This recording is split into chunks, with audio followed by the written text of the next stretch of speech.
Friends చిన్న పాట friends ఈరోజు స్టోరీ ఒక కంటిన్యూ చేస్తామని ఒకరోజు మీరు సబ్స్క్రైబ్ చేయండి ఫ్రెండ్స్. ఓకేనా? ఓకే.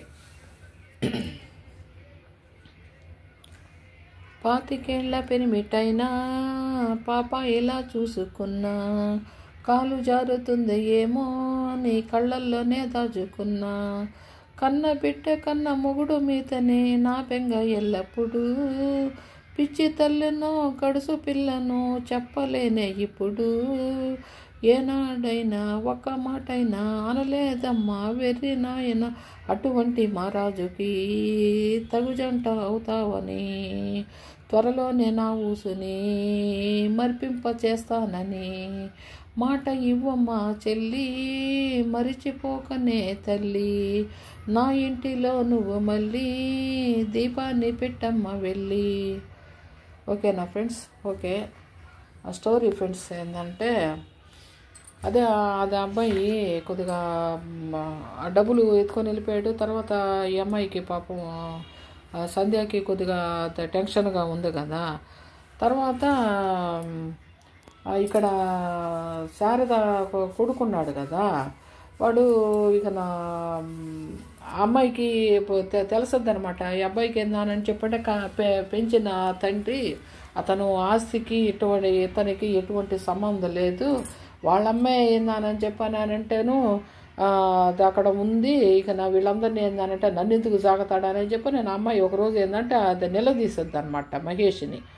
ఏంది నాతోటి ఏందనంటే నన్ను పెళ్లి చేసుకుంటానని చెప్పాను, నాకేమో అదే కలలు కనేటట్టు చేసావు, నువ్వు ఈ విధంగా నన్ను మోసం చేసావు, ఈ విధంగా మోసం చేస్తే మాత్రం నేనేందంటే నేను ఊరుకోను, నేను పోలీస్ కంప్లైంట్ ఇస్తాను, నువ్వు ఏందనంటే మా వాళ్ళకి ఏందనంటే ఏం సమాధానం చెప్పుకుంటావు చెప్పు అని చెప్పానని వాడిని అడగద్దు అనమాట. అడిగితే వాడు ఏం చెప్తాడంటే నేను ఒక్కడినేనా నీకేందనంటే ఎంతోమంది ఉన్నారు, వాళ్ళందరినీ వాళ్ళందరినీ ఎందుకు పెళ్లి చేసుకోలేదు, నువ్వు నా మీద ఎందుకు పడతా ఉన్నావు, నేను ఏందని చెప్పానంటేను నేను ఒక్కడినేనా నీకు మొగుడు అని చెప్పని వాడు తిరిగి అడగతాడనమాట. తిరిగి అడేప్పటికే ఈ అమ్మాయి ఏందనంటే వాళ్ళందరూ నాకు మాట లేదు, నువ్వు మాట ఇచ్చావు కాబట్టి నువ్వు నాకు తప్పనిసరిగా నువ్వు నాకు సపోర్ట్ చేయాలా అని చెప్పని నేను అడగద్దు అనమాట. మళ్ళీ ఇంకో విషయం చెప్పొద్దు అనమాట. ఏందనంటే నాకు నువ్వు పెళ్లి చేసుకోకపోయినా కూడాను పర్వాలేదు, కానీ నాకేందని చెప్పంటే కొంత డబ్బు ఇస్తే కానీ నేను వదలను అని. వాడు ఎవడాన్ని తెచ్చిస్తాడు, కొంత డబ్బు ఇవ్వాలని చెప్పానంటే వాళ్ళు నానే ఇవ్వాలి, ఎవరు ఇస్తారు ఇంక డబ్బులు? తర్వాత ఏందనంటే వాడు ఈ విషయం పెట్టుకొని కొద్దిగా అమ్మాయితో గొడవ పడి అమ్మాయి ఏందని చెప్పానంటే వాడు బయటపడతాడు. వచ్చి ఎక్కడ పడతాడు? శారద కాడికే వస్తాడు. మళ్ళీ శారద కాడికి వచ్చిన తర్వాత అడగతే ఏందనంటే ఏం డెసిషన్ తీసుకున్నావు, నీ తండ్రి కాడికి పోవాలనంటే ఏందానని చెప్పానని అంటే నా ప్రాబ్లమ్స్ ఏందానని చెప్పానంటేను సరే నా తండ్రి కాడికి నేను పోతాను, నాకేందనంటే కొంత అమౌంట్ ఏందనంటేను నాన్న నుంచి ఇప్పించాను అని అంటాడనమాట. నీకు మొన్నటిదాకా చెప్పింది ఏంది, నీకు వివరం అంతా చెప్పినా కూడా ఇప్పటికి కూడా నువ్వు డబ్బులు అడుగుతున్నావు అని చెప్పానంటే నాకైతే అర్థం కావటం లేదు, నువ్వు అసలు మనిషివే పశువే ఏందని చెప్పానంటే ఆయన అడగద్దు అనమాట. అడిగితే ఇప్పుడు వాడేం చెప్తాడంటే నేను ఆ చిక్కుల్లో ఉన్నాను కదా, నాకు డబ్బులు ఇవ్వను అని చెప్పని ఆయన అంటాడు. ఆ అమ్మాయి ఏందనంటే నాకు డబ్బులు ఇస్తే కానీ నన్ను వదలటం లేదు, వదలని అంటుంది. అంటే అట్టయితే ఇప్పుడు అమ్మాయి ప్రేమించింది ఏందని చెప్పి నీ డబ్బు కోసమా అని చెప్పని నేను అడగద్దు అనమాట. అడిగితే అవును మమ్మీ ఏందానని చెప్పానంటేను ఇప్పుడు నా డబ్బుల కోసమే ఏందానని చెప్పంటే ఆమె ప్రేమించిందానని చెప్పని నాకు ఇప్పుడు తెలుస్తూ ఉంది, డబ్బులు ఇస్తే కానీ నన్ను వదలదండ, లేకపోతే ఏందానని చెప్పంటే పోలీస్ కంప్లైంట్ ఇస్తాను అని అంటుంది. అప్పుడు ఈమెమంటుందని చెప్పండి శారదానంటే నేను ముందే ఊహించాను కదా అవన్నీ అట్లా జరుగుతాయని చెప్పని నా దగ్గర అయితే రూపాయి లేదు అని చెప్పేస్తుంది. రూపాయి లేనప్పుడు ఏంటంటే నేను ఎట్లా పోవాలి అంటాడు. నీకు ముందు తెలియదా అమ్మాయి ఎటువంటిదని అని చెప్పానని, ఇప్పుడు నీకు తెలీదు నీకాడ ఆస్తి ఉందానని చెప్పానంటే అమ్మాయి ఏది కనుక్కోకుండానే నీతోటి ఏందానని చెప్పానంటే ఇన్ని రోజుల నుంచి నీతోటే ఆమె సంసారం చేస్తూ ఉంది, ఏందనంటే ఆ మాత్రం అర్థం చేసుకోలేవా నువ్వు అని చెప్పానని అడగద్ది. వాడేందానని చెప్పాడు కసుబుసానని చెప్పాను. నేను ఇద్దరు మాట పెరిగి ఏందానని చెప్పానంటే అక్కడ చిన్నది ఫ్లేవర్ వాజ్ ఉంటే దాన్ని ఎత్తి పెట్టి ఇసిరిపిచ్చి కొట్టేసి వాడి పాటికి వాడు దొప్పుకొని పోతాడు బయటికి. పోతే ఏం చేస్తుంది ఫ్రెండ్స్ ఏందానని చెప్పాను అంటే ఇది మళ్ళీ శారద ఏంటంటే ఏడ్చుకుంటా వాళ్ళ అమ్మ పట్టుకొని ఏడ్చుకుంటే నేను ఇట్లా అంటే వాడికి ఎన్నిసార్లు అనుకున్నా కూడా ఏం ప్రయోజనం, ఇటువంటి వాడికి నేను జన్మనిచ్చానమ్మా, ఆ రోజు నువ్వు వద్దన్నావు అని చెప్పి వాళ్ళ అమ్మను పట్టుకొని పదే ఏడుస్తూ ఉంటుంది. అప్పుడు అంటదనమాట, నేను ఆ రోజు చెప్పాను, నేను ఈరోజు చెప్తున్నాను ఏందానంటేను వాడు మనకి వద్దమ్మా అని చెప్పానని. ఏందానంటే వాడు ఎదవా, ఎవరు వాడిని నువ్వు ప్రేమించిన వాడు ఎదవా. వీడికి ఏంటంటే ఈ జనరేషన్ ఇప్పుడు వాడు కొద్దిగా వాడి అలవాట్లు వస్తే రావచ్చు జీన్స్ ద్వారా, కానీ వీడేందని చెప్పానంటే ఈ ఈ జనరేషన్ బట్టి ఏందనంటే వీడు ఇంకొకరితో అతిగా మారాడు అని చెప్పాను. ఈ జనరేషన్ బట్టి వీడు కొద్దిగా ఏంటంటే ఆ అలవాటును కొద్దిగా ఎక్కువగా చేసుకున్నాడు, అంతే కదా ఫ్రెండ్స్ అంటారు. ఈ విధంగా నువ్వేందని చెప్పానంటే ఇట్లాగ అయ్యేవు. వాడు ఏందనంటే దాన్ని కొద్దిగా చేయాల్సింది ఏంటంటే ఎక్కువగా చేసి మనల్ని ఈదుల్లో పెడుతున్నాడు అని చెప్పిన పాపం శారద వాళ్ళమ్మ సేపు కూర్చొని ఏందానని చెప్పానంటే మాట్లాడుకొని ఏడ్చుకొని ఎవరు ఏందానని చెప్పంటే మళ్ళీ ఎవరి పనులు వాళ్ళు చేసుకుంటారు. అంతలోకి సురేష్ వచ్చిన తర్వాత చెప్తాడనమాట, ఆ అమ్మాయి ఏందానని చెప్పంటే అక్కడ నేను ఆ బజార్లో ఉన్నప్పుడు ఎవరో ఒకరు ఏందానని చెప్పానంటే వచ్చి ఆ అమ్మాయి గురించి చాలా ఇదిగా మాట్లాడుకుంటున్నారు. అమ్మాయికి ఈ అబ్బాయి ఒకడే కాదంట, మన అబ్బాయే కాదు ఏందానంటే చాలామంది అఫైర్స్ ఉన్నాయంట, దానివల్లే భర్త ఏందానని చెప్పానంటే విడాకులు ఇచ్చాడు. చాలామందిని ఏందానని చెప్పంటే అమ్మాయి ఇట్లాగా మోసం చేసి వాళ్ళ దగ్గర నుంచి ఏందానంటే 10 లక్షలు 20 లక్షల రూపాయలు అని చెప్పని డిమాండ్ చేసి ఆ డబ్బులు తీసుకొని ఏందానని చెప్పానంటే వాళ్ళని మోసం చేస్తుందంట అని చెప్పని నేనే చెప్తాడు. అదేనండి ఇప్పుడు ఏంటంటే ఇప్పుడు దాకా వాడు వచ్చేందానంటే నాకు డబ్బులు కావాలి అని చెప్పని అన్నాడు అమ్మాయిని వదిలించుకునేదానికి. దానివల్ల ఏందానంటే నేను వీలు కాదు, నేను అమ్మాయి గురించి నేను చెప్పాను కదా అని చెప్పని తిట్టి పంపించాను. వాడు ఏంటంటే ఈ ఫ్లవర్ వాజ్ పగలగొట్టి వెళ్ళాడు అని చెప్పని అని అంటాడు. అట్లా ఎందుకు చెప్పావు, వాడు ఇంకొకరంతా ఏందనంటే ఎక్కువ అయిపోడా, మనం చేరదీస్తేనే కదా వాడిని అని చెప్పని అని అంటాడనమాట. సర్లేండి వాడు ఏడ తిరిగినా కూడా సాయంత్రానికి ఇంటికే కదా రావాలి అని అంటుంది.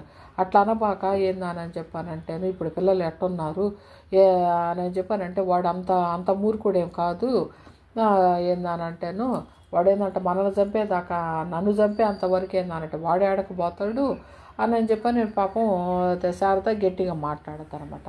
మళ్ళీ సాయంత్రానికి వాడు దిగాడు. దిగిన తర్వాత ఏమని చెప్పానంటే ఇప్పుడైనా కూడా ఏంటంటే అమ్మాయికి డబ్బులు ఎందుకు అవసరము, నువ్వేందని చెప్పానంటే జాబ్ చూసుకునేదానికి వేరే దగ్గరికి వెళ్ళు. అమ్మాయి ఏందని చెప్పానంటే నీ మాట మర్చిపోద్ది. ఏందనంటే ఫోన్ చేసినప్పుడు ఏందని చెప్పానంటే ఇట్లా నా జాబ్లో ఉన్నాను నేను అది ఏందని చెప్పానంటే నన్ను చెప్పు. తర్వాత ఏందనంటే అమ్మాయి అలవాటే అది కాబట్టి ఏందనంటే కొద్దిగా అమ్మాయి కూడా ఏందని చెప్పి నిన్ను మర్చిపోయేదానికి అవకాశం ఉంటుంది, నువ్వు హైదరాబాద్కి వెళ్ళిపో అని చెప్పానని ఒక మాట చెప్పొద్దు అనమాట.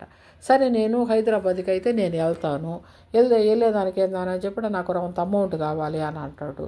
సరే నువ్వు జాబ్ చూసుకున్న దాకా నేను అమౌంట్ అయితే ఏందని చెప్పి మీ నాన్న అడిగి ఎట్లా ఒకటి నేను పంపిస్తాను, తర్వాత నువ్వు జాబ్ చూసుకోవా గట్టిగా చెప్పొద్దు అనమాట. నేను జాబ్ చూసుకుంటాను అని అంటాడు. సరే మీ నాన్నతోటే నేను 4 రోజుల తర్వాత ఏందనంటే డబ్బులు అరేంజ్ చేయమని చెప్పని నేను మాట్లాడతాలే, నువ్వేందని చెప్పి టెన్షన్ పడబాక. అమ్మాయికి ఏందని చెప్పానంటే ఏమి వద్దులే, మామూలుగా నువ్వు తీసుకెళ్ళిన డబ్బులంతా ఏందనంటే ఆమెకు పెట్టావో ఎవరికి పెట్టావో అయితే నాకైతే తెలీదు, కానీ వీడు పెట్టలేదు ఫ్రెండ్స్. ఏందని చెప్పానంటే అమ్మాయి దగ్గర నుంచే తింటా వచ్చాడు, కానీ వీడేందనంటే పెట్టలే. ఎట్లాగానని చెప్పంటే వీడి డబ్బులు వీడి ఎంజాయ్మెంట్కి సాలలేదనమాట, ఇంకా ఆమెకేం పెడతాడు వీడు. అట్లాగా అయ్యింది, అట్లాగనమాట ఉండింది. తర్వాత ఏందనంటే వీడు ఏమనుకున్నాడు ఏమో నిద్రలేసేందానని చెప్పానంటే మా నాన్న ఏందని చెప్పానంటే నేను పొయ్యి కలవాలి, నువ్వు నాకు అడ్రస్ చెప్పానంటే సరే నీకు ఇంత లోపల ఎందుకు ఇట్లా పోవాలనుకుంటున్నావు అని అడగద్దు అనమాట. లేదు ఏందని చెప్పానంటే నేను అతన్ని ఒకసారి చూడాలా అని చెప్పాను అని అంటాడు. సరే చూడు పో ఏందని చెప్పానంటే నువ్వు చూసి మాట్లాడేందంటే నీ నిర్ణయం ఏందో నాకు చెప్పు అని అంటుంది. సరేనని చెప్పని వీడు నిద్రలేసేందానని చెప్పానంటే ఆ బస్సుకి మామూలుగా ఏందానని చెప్పానంటే ఆ చిన్న పల్లెటూరుకి వెళ్తాడు. అక్కడికి పోయేటప్పటికే ఫ్రెండ్స్ ఏందానని చెప్పానంటే వాడు ఎంత హీనస్థితిలో అంతే ఫ్రెండ్స్. ఏందానని చెప్పానంటే ఇప్పుడు అమ్మాయికి ఏందానని చెప్పానంటే ఇప్పుడు గర్భం చేసింది వాడికి గర్భం అది మామూలుగా అమ్మాయికి ఏందానని చెప్పానంటే ప్రెగ్నెన్సీ అయిన సంగతి ఏందనంటే వాడికి తెలియదు, ఆ బాబుకి తెలియదు. కరెక్టే కాదంటారు, కానీ వీళ్ళు కూడా చెప్పలేదు. ఏందనంటే అక్కడ పరిస్థితిని బట్టి వీళ్ళు చెప్పలేకపోయారు. ఏంటంటే వేరే అమ్మాయిని పెళ్లి చేసుకున్నాడు, మళ్ళీ ఏందనంటే అమ్మాయి జీవితం ఏందానని చెప్పని శారద ఆలోచించింది. ఏం నోరెత్తకుండా బయటకు వచ్చింది కదా, వాడికి కూడా తెలియదు. కానీ భగవంతుడు అనేవాడు వాడికి తెలియకపోయినా భగవంతుడు అనేవాడు పక్కన పైన ఉన్నాడు కదా. ప్రెగ్నెన్సీ చేయకుండా కానీ మామూలుగా కానీ అయితే ఏందానని చెప్పి శారద జీవితం అట్ట అయి ఉండేది కాదు. ఎట్లాగానని చెప్పానంటే ఈ ప్రెగ్నెన్సీ అయిన వల్ల ఏందనంటే ఆమె తీయించుకోలేక ఆ ప్రెగ్నెన్సీని తీయించుకోలేకే ఏందానని చెప్పానంటే ఇప్పుడు ఇంత దూరము వచ్చిందనమాట. అదే ప్రెగ్నెన్సీ కానీ రాకుండా కానీ ఉండుంటే అమ్మాయి జీవితం వేరేలాగా ఉండేదన్నమాట. ఎట్లాగో ఏంటంటే ఎవరినో కొని 1 సంవత్సరం తర్వాత 2 ఏళ్ల తర్వాత మర్చిపోయేది. తర్వాత వాళ్ళ అమ్మ చెప్పే మాటలకి ఏంటంటే తల ఉంచి ఏంటంటే వేరే వాళ్ళని కూడా పెళ్లి చేసుకొని ఉండేది. కానీ అక్కడ అట్లా జరగలేదు కదా. అందుకని ఏం చేస్తుంది ఏందని చెప్పానంటే ఇక నా బిడ్డ కోసంగా ఏందనంటే అలా నిలబడిపోవాల్సి వచ్చింది. అందుకని ఏందని చెప్పానంటే ఇప్పుడు భగవంతుడు అమ్మాయి జీవితాన్ని చూసి ఇప్పుడు అమ్మాయికి హ్యాపీగా కానీ ఉంటే భగవంతుడు కూడా ఏందనంటే కొద్దిగా మెచ్చుండేవాడేమో. ఎట్లాగా అని చెప్పానంటే అమ్మాయి భర్తతోటే పిల్లలతోటే హ్యాపీగా ఉండి చేసిగా ఉంటే మెచ్చుండేవాడు. అట్లా జరగలేదు కదా. అందుకని భగవంతుడు కూడా ఏందనంటే కొద్దిగా చూశాడు అనమాట వాడు సాయి. ఎట్లాగానని చెప్పానంటే ఇప్పుడు ఆ బాబు పెళ్లి చేసుకున్న అమ్మాయి కట్నము తీసుకొని చెల్లెలికి ఇచ్చి పెళ్లి చేశాడు. వాడు చెల్లెలికి ఇచ్చి పెళ్లి చేస్తే చెల్లెలు మొగుడు ఏందానని చెప్పానంటే ఉత్త తాగుబోతు నా కొడుకు. వాడు ఏందానంటే ఈ అమ్మాయిని ఏందానంటే వదిలేసి వాడు దేశ అట్లా తిరగతా ఏందానంటే ఆ కట్నం డబ్బులు అంతా తిని పానుకేసి బిడ్డ తల్లిని చేసేసి వాడు ఏందానంటే మీ వెనకాడికి పోయి బతుకానని చెప్పానని చెల్లెల్ని 2 బిడ్డలు ఏందానంటే వీడిని ఎత్తినే నూకారు, ఆ బాబుని ఎత్తినే నూకారు.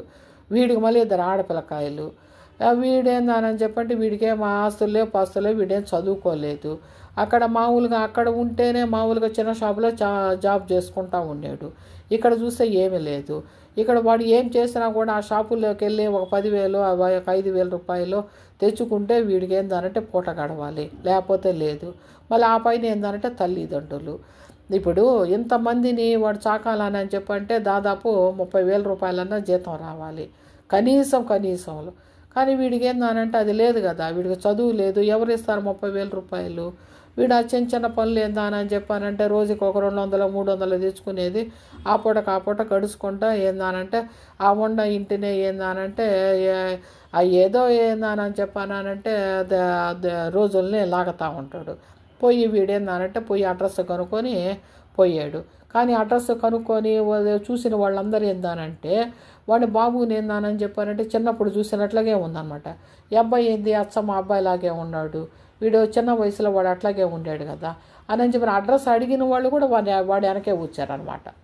చెప్పిన వాళ్ళు కూడా ఏందానంటే నేను చూపిస్తాను అసలు ఏంది వీడేందానంటే వాళ్ళలాగా ఉండటం ఏంది, కారణం ఏందని. తర్వాత ఏందానంటే వాడు వచ్చి ఏందానంటే ఆడు నిలబడ్డాడు. ఇప్పుడు ఈ మహేష్ ఏందానని చెప్పానంటే అనుభవించే జీవితము వేరే. ఎట్లాగానని చెప్పానంటే టౌన్లో ఉంటున్నాడు, అడిగినంత డబ్బులు తీసుకుంటున్నాడు. తన తండ్రి అని చెప్పని తెలియక ముందే తన తండ్రి అని నమ్మినప్పుడు అది అనుకున్నప్పుడు అతను ఇళ్ళు కానీ ఆస్తులు కానీ ఏందని చెప్పంటే ఒక మరీ ఇది హీనంగా కాకుండా ఏంటంటే ఒక లగ్జరీ లైఫ్లో ఏందనంటే ఆ కడుపు నిండా తిండి ఉన్నింది. మామూలుగా తను కోరుకున్న డ్రెస్సులల్లా కుట్టించుకున్నాడు, కోరిందల్లా తింటున్నాడు. తర్వాత ఏంటంటే వాళ్ళ నాన్నకి ఒక గౌరవం అనేది ఆ ఊర్లో ఉంది. మామూలుగా ఏందనంటే ఆ బైకుల్లో తిరుగుతున్నాడు. ఇంత కొద్దిగా లగ్జరీగా బతుకుతూ ఉన్నాడు కదా. తను స్తోమత ఏందనని చెప్పంటే అదే ఇతను కానీ పెళ్లి చేసుకోనుంటే వాడి స్తోమత ఇది కదా. కానీ ఏందనని చెప్పంటే వాడి స్తోమత అక్కడ ఏందనంటే వీడి మీద కూడా మించి ఉంది కదా. అందువల్ల ఏందనని చెప్పారంటే ఆ లైఫ్ను వీడు చూసి గుండె దన్నానటదనమాట మహేష్కి. పొంగానే ఏందని చెప్పానంటే వీడేంది నాలాగే ఉన్నాడు, ఎవరు బాబు ఏందని చెప్పానంటే పోతాడనమాట. వీడేందనంటే ఏంది నచ్చో నాలాగే ఉన్నాడు వీడు అని చెప్పానని అంటాడనమాట.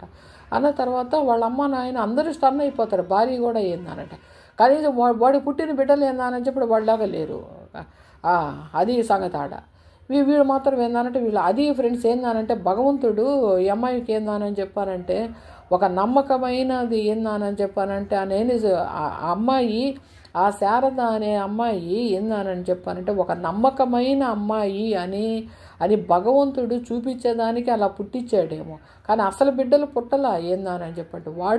వాడు నికరంగా ఏందానంటే పెళ్ళాన్ని పెళ్లి చేసుకున్న ఆమెకి పుట్టలేదు అట్లాగా బిడ్డలు. కానీ శారదాకి పుట్టారనమాట. ఏందానంటే ఈ అమ్మాయి ఏందానంటే అతన్ని అంతగా ప్రేమించింది అనమాట. అలాగా ఏందానని చెప్పానంటే పాపము సరేను ఏందానంటే రా బాబా అని చెప్పని లోపలికి తీసుకొని వెళ్తారు. లోపలికి తీసుకొని వెళ్ళిన తర్వాత అప్పుడు ఏందని చెప్పానంటే ఎవరు నువ్వు ఏంది అని చెప్పానని అడుగుతారనమాట. అడిగితే నేను